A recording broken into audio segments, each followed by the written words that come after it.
ৰাতিপুৱাই শুই উঠি দৰ্জাখন খুলিছোঁ, গুৱাহাটীৰ পৰা গিফ্ট আহিছে। গিফ্ট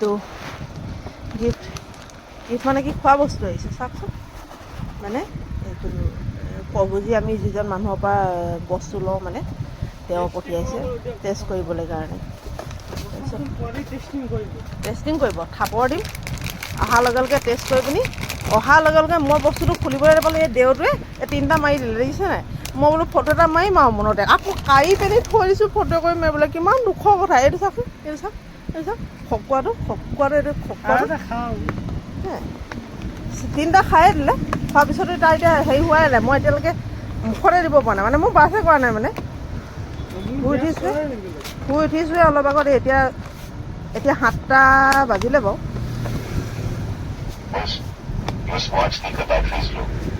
ল খাই ল ফুল।